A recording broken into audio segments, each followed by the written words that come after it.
নমস্কার, সকলে কেমন আছেন? বেঙ্গলি কিচেন ডায়েরিজে আপনাদের স্বাগত। আজকে বৃহস্পতিবার 2রা মে। বাইরে প্রায় 44 ডিগ্রি তাপমাত্রা। এই প্রচণ্ড গরমে রান্না করাটাও একটা চ্যালেঞ্জ।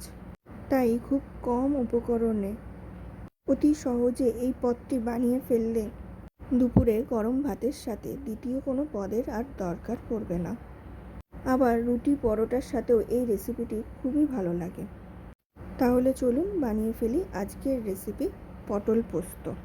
পটল পোস্ত বানানোর জন্য লাগছে পেঁয়াজ, রসুন, লঙ্কা স্বাদ মতো, আর লাগছে পোস্ত, চালমগজ, সাদা তিল ও কাজু। ঘরে যদি নারকেল থাকে তাহলে একটু নারকেলও দিতে পারেন।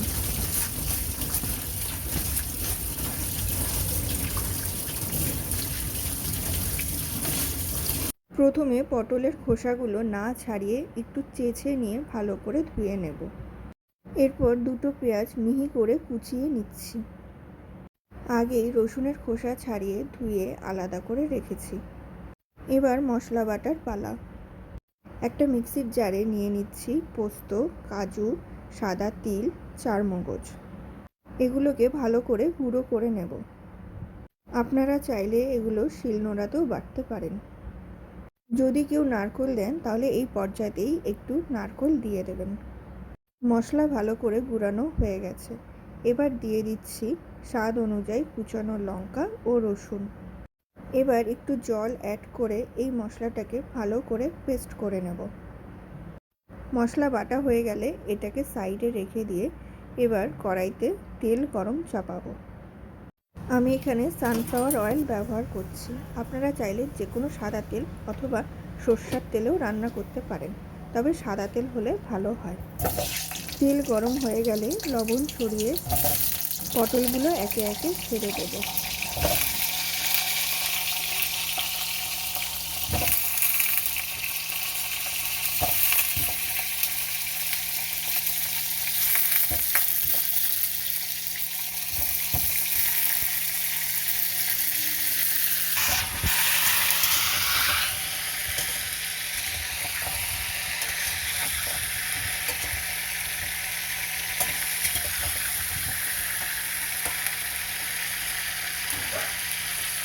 পটলগুলোকে কম আঁচে লাল করে ভেজে নিচ্ছি।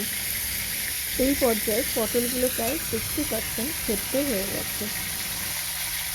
এবার পটলগুলো তুলে নেওয়ার পালা।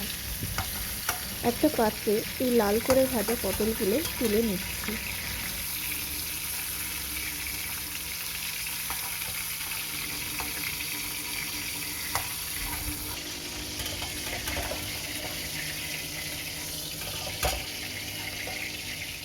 পটল তোলা হয়ে গেলে এবার ওই তেলেই দিয়ে দেব কিছুটা ঘি। এবার এই গরম তেলে ফোড়ন দেব। ফোড়নে দিচ্ছি আগে থেকে গুঁড়ো করে রাখা দারচিনি, এলাচ ও লবঙ্গ। ফোড়নের থেকে সুগন্ধ বেরোলে দিয়ে দেবো পেঁয়াজ কুচি।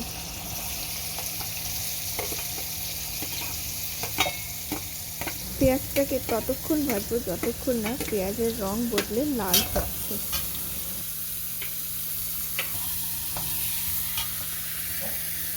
এই পর্যায়ে গ্যাস একদমই কমাবো না, গ্যাস থাকবে হাই ফ্লেমে। পেঁয়াজ তেল ছাড়তে শুরু করেছে, রঙও বদলে ফেলেছে। খুব সুন্দর বাদামি রং হলে এবার দিয়ে দেব আগে থেকে বেটে রাখা মশলাটি।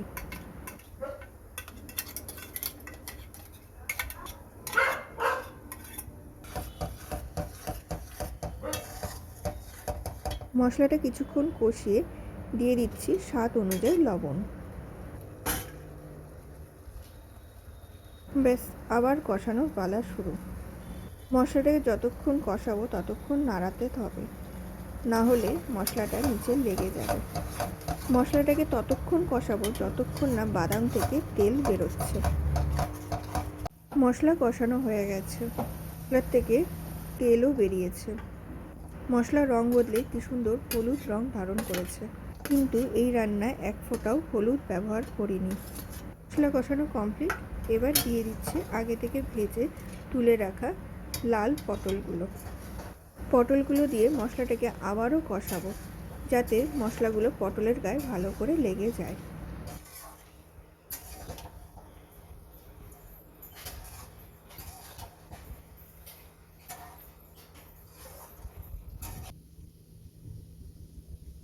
মশলা কষানো হলে এবার দিয়ে দেবো স্বাদ অনুযায়ী চিনি। এই রান্নাটা একটু ঝাল ঝাল ও মিষ্টি মিষ্টি হলেই খেতে খুব ভালো হয়। চিনি দেওয়া হলে মশলাটাকে আবারও কিছুক্ষণ কষিয়ে নেব।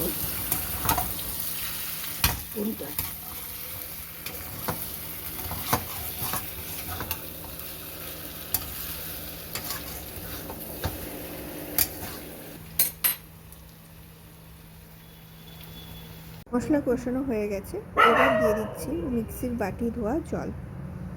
আরও কিছুটা জল লাগবে, আপনারা আপনাদের পরিমাণ মতন জল দেবেন।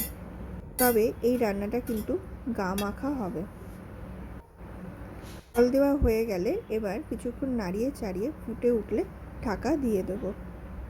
তবে ঢাকা সরিয়ে সরিয়ে মাঝে মধ্যেই নেড়ে নেবেন, যাতে মশলাটা নিচে লেগে না যায়।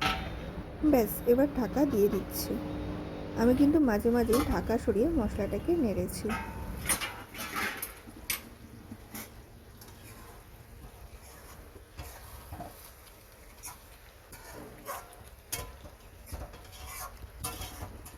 পটলের ঝোল শুকিয়ে গেছে, এবার এর মধ্যে দিয়ে দেব একটু ঘি ও গরম মশলা। গরম মশলায় আমি ব্যবহার করেছি দারচিনি, এলাচ ও লবঙ্গ গুঁড়ো। যা ফোড়নে দিয়েছি তাই আবার নামানোর আগে ছড়িয়ে দেব। এবার ঘি ছড়িয়ে গ্যাসের ফ্লেম অফ করে তরকারিটা নামিয়ে নিচ্ছি। ব্যাস, এই একটিমাত্র পদ দিয়ে দুপুরবেলা এক থালা ভাত কখন যে চোখের নিমেষে উধাও হয়ে যাবে আপনি বুঝতেই পারবেন না। রান্নাটা যদি ভালো লেগে থাকে তাহলে একটা লাইক ও সাবস্ক্রাইব করে দেবেন। আর এইভাবেই আমাদের চ্যানেলের পাশে থেকে উৎসাহিত করবেন, যাতে আরও নতুন নতুন রান্না নিয়ে আসতে পারি এবং আপনাদের সাথে শেয়ার করতে পারি। আজকের রান্না এই পর্যন্তই। দেখা হচ্ছে আগামী দিনে নতুন একটি রেসিপি নিয়ে। ততক্ষণ ভালো খান, ভালো থাকুন ও সুস্থ থাকুন। আর হ্যাঁ, এই গরমে পরিমাণ মতো জল খেতে কিন্তু একদমই ভুলবেন না। আজ তবে আসি, দেখা হচ্ছে আগামী পর্বে আবার নতুন একটি রেসিপি নিয়ে।